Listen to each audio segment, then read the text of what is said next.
64, 65 I started there,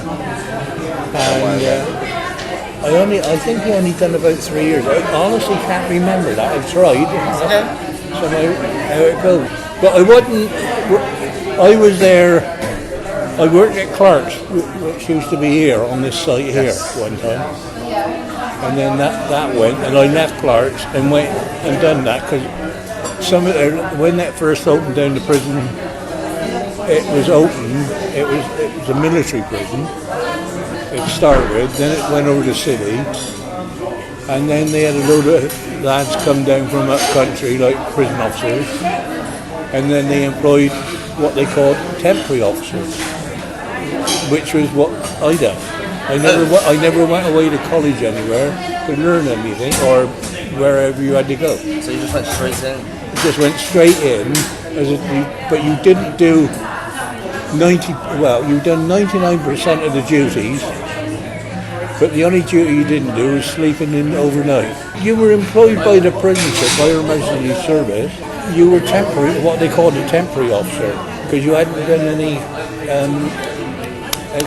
like yourself going to uni or something like that, and learning what you're going to go into, and then after that you do your job. But that's what it is, a temporary officer is just temporary. Oh yeah. I went, like daily. I mean, I went to other prisons, taking up prisoners from Shepton to wherever you had to go. When they first come in, they just dragged in prisoners from all over the place, put them all together in the wings, and that was it. But they had lifers in there, the lot, God knows how many. And of course, then they started sorting them all out and taking away. Of course, we were going off on daily trips to Dartmoor and the Isle of Wight and things like that.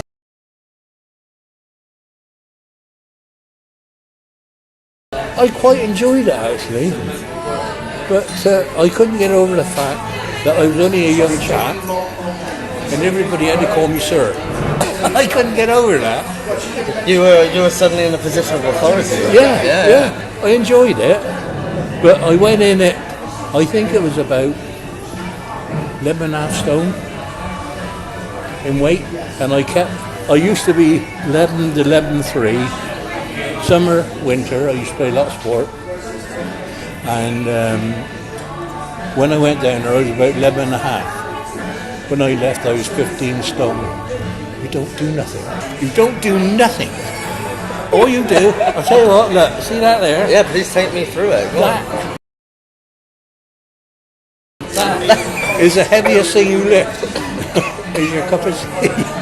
The only thing they had in there that was they had a shed.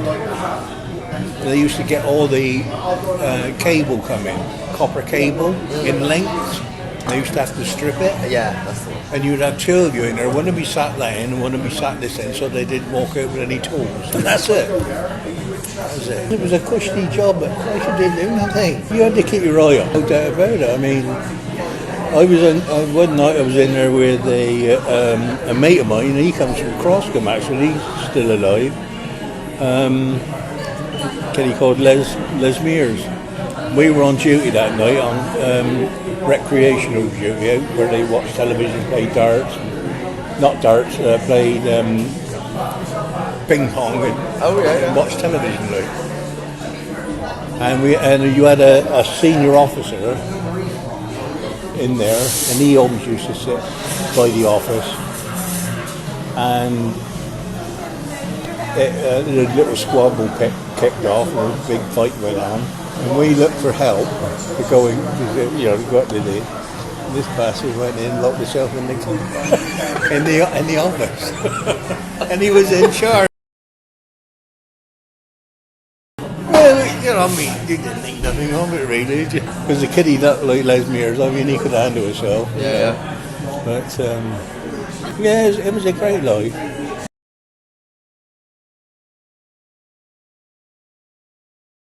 No, because it was still in the same colours as military at the time. So it was all khaki green, everything khaki and green.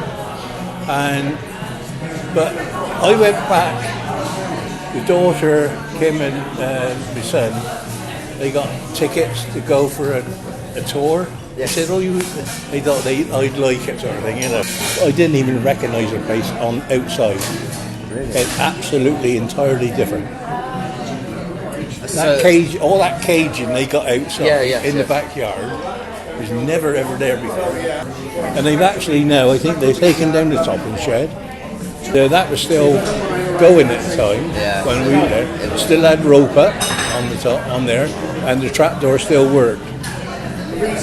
And we used to have an officer in the kitchen, and if any of them played him up, he'd walk under the bloody, he'd walk him there, stand him on the bloody, and he'd do that like that, just let it drop to make sure it was working. They were stood back, and then he'd close it up, and he'd say, "Right, fucking stand on there." No, it wasn't all bad. We had good times. I mean, we went off all over the bloody country, basically, playing football as a team. You know, and it was all paid for. We went to Dartmoor, played against Dartmoor.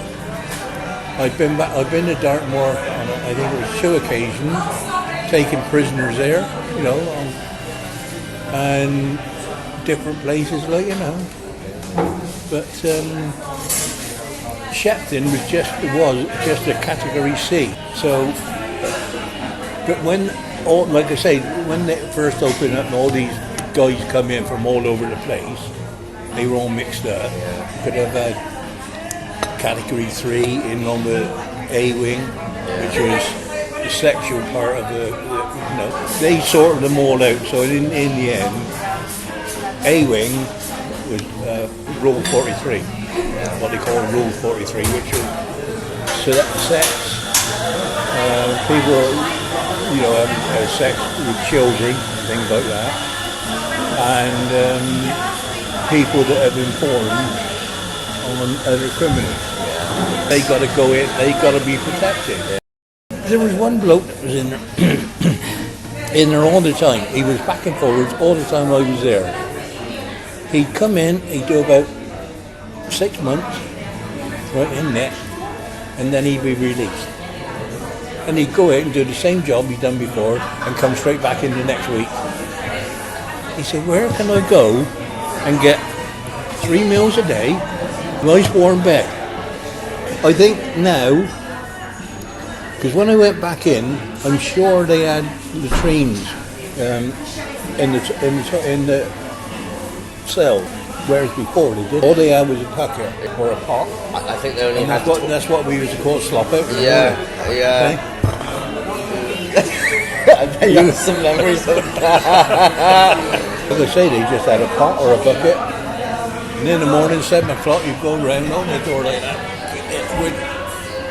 If you didn't have a strong stomach, you had to be careful when you were walking, when you were on, because out in that yard, that, like I said to you, that all that shelving was never there. That top end of that there was just a coke, tip. They used to put the coke up there for the boiler room. There used to be a bloke on there 24 hours a day doing that in the boiler room.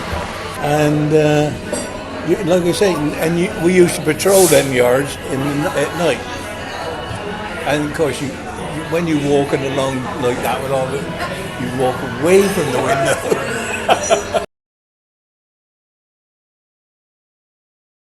This guy that was sleeping in the hospital, he was a tough nut, real tough nut. He was, you know, he didn't give a shit about anything, you know. And the prisoners respected him because he was pretty good. You know, he was good to them. He didn't do anything he shouldn't have done. And he was on night duty. And the thing is, somebody said he shit himself when he seen the lady going around there in the wing. And he said he would never ever go there and sleep again. Every time his duty come up, he had to sleep overnight in the hospital or the gate, he'd pay somebody else to do it. Oh yeah, it goes right back. You know, like sometimes you can feel something, but you don't know what it is if you're in a certain place. Like I never had any feelings like that way at all.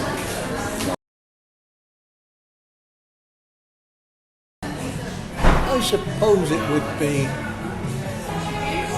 a guy that used to come in, or I used to talk to him regular, like a prisoner, and he'd come in for embezzlement or something like that. And he was in A wing, although he embezzlement, he was in there to say, you know, for protection from people that tried to get to him because he embezzled. I used to talk to him for bloody ages in there when we were on working evenings, like, you know, from 5 till 9. And he said, I've taken a lot in. He said, what you've been saying. And he said, I'm never going to come back in here again. And I've never seen him again after that. He got shot out, and that was it. Never come back again. It might have been just the fact that he never got into trouble again, or he took a little bit of advice. I think he was around about the age of about 60. Yeah. And I mean, I was only in the sort of like then 20s, and he was calling me sir. It sets you back a bit, you know. I tell you what, some of the senior officers were a little bit like that. And do you know what? They were only little blokes, but they had a load of mouth. And they've taken some buildings down as you go in the back gate onto the right hand side there. That must have been the topping shed right there. And they've taken that right down now, I believe. How it happened was the fact that I was married to a girl called Norma Nightingale, which was just down the bottom of town. And her mother and father, he was a milkman and in business, and she had a shop down there, a clothes shop, and eventually ended up as a clothes shop, but it was a groceries and that type of thing. She had spare room. So when they came down from up Durham way, like the prison officers, they didn't have no places for them to go. No, I know they got houses up at the top of town there now. Yeah. And this is where they went eventually. But she took in 2 of them, you know, these 2 guys, and that's how I got interested in it, basically. Then they said, well, they want some temporary officers. Well, you come on. I went down and they said, oh, you know, you ain't got to do a lot of work. Yeah. It's amazing how these people in the prison, you know, like the prisoners, how they can get stuff in. It's unbelievable how they can do it. I mean, we used to have to go round, you know, every week you've done a cell search, like, you know, you had to strip it, absolutely strip it. And you'd have 1 outside, 2 inside stripping, taking everything out, you know. And he had to stand up away there, and then he put all the stuff outside on the landing, and then they go through the bed, everything under the bed, anything in the wall, any slips, any plaster, you know. They're so clever, some of these buggers.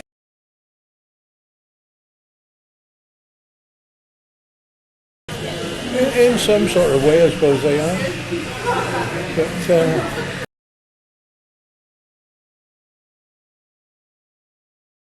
no, I wouldn't fall for that. The only time I ever thought it was a ghost, I was about 14 years old, and it was summer holidays from school, and I used to go 6 weeks down to Devon, a place called Tiverton in Devon, where my grand is, and that's where I used to go 6 weeks. And then I used to, just up the road in the middle of the town, was a the cinema called the Rivali or something like that. And I used to go to the pictures at night. Of course, when you come out, it was dark. Yeah. And I had to go down this little lane, and then down another little lane to the houses. It was right down in like a little bit of a valley. I was going down there one night, walking down, and I got halfway down and seen this white thing go like, oh shit, right? And then I stood and watched for a bit, and I went to move again to go down, and it come out, fluttered out like that again.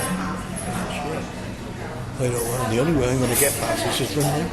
So I went like, got down here. Next morning I got out, there was a poster on it. Oh, Even then, they were getting 4 hot meals a day, plus cocoa at night. This guy that was in A-Wing, on 43, he was on 43 wing. Okay. He was a queer, and he was very well known in London. Okay. Well known. He'd had the operation. Oh, really? Okay. Right. And when you're on the wing at night for recreation, right, you sort of sit in the middle watching what was going on, like, you know, there's 2 of you, 3 of you on there. Like I said, senior officer always sat in his bloody office out the way, and we'd be sat out there or stood out there looking up and down, like, and then all of a sudden you'd see one of the cons go walking down like that. We'll say that's the cell there. He'd come walking down there like that and stop there, and he'd pretend he was doing something to his shoe, and he'd get up and look in like that, and then go off down to the toilet, and then come back up, and then 5 minutes later somebody else would do the same. You know, what the hell's going on here, right? You know? So anyway, we walked down, they called it napping night. So Les took it, I think it was Les, took his hat off and walked down like that, looked in, and there was this bit of stuff. And all that used to do was go like that, drop on top. She had tits, like, you know. And she'd get a cigarette for that. Quick flash. Yeah. And then a cigarette. And people would stop and look. Oh, of course, yeah. Bloody hell. Yeah. She missed out on a cigarette when Les went down, like. Oh my God. Yeah, but she actually got murdered in London. Murdered? Yeah. And they got, come out free, got into something or other up there, bang, and it was gone, she was gone. And then you get the ones that come in late at night, like if you're on duty, somebody comes in from another prison at say 8 o'clock at night, they just screened a little bit by an officer in charge, right, and then sent to what wing they think. So this guy was sent to, they reckon he was on protection, so he went to Rule 43, top bloody landing 3, and closed the door, never thought of him. Come in the morning, the next morning, we couldn't open the bloody door. Why? Right? You know, you just unlocked it and tried to push it open, couldn't do nothing. And so you look through your little peephole, off of the, you know, all in the ceiling, all the lights are on conduit, aren't, but they're all sunk a bit into the conduit. With this one, they hadn't taken his fucking tie off of him, so he tried to top himself. He was still alive, but it took a hell of a job to get in. When the tie broke, that's what saved his life. He went against the door, and he was a big bloke. He was about 6'8", like a fucking oxy. Of course, you push and gradually you can move a little bit of him, like, and that was it. And he was on sort of like a 4-hour watch. Whatever cell he's in, whoever's on duty got to go there every 4 hours to make sure things are thing.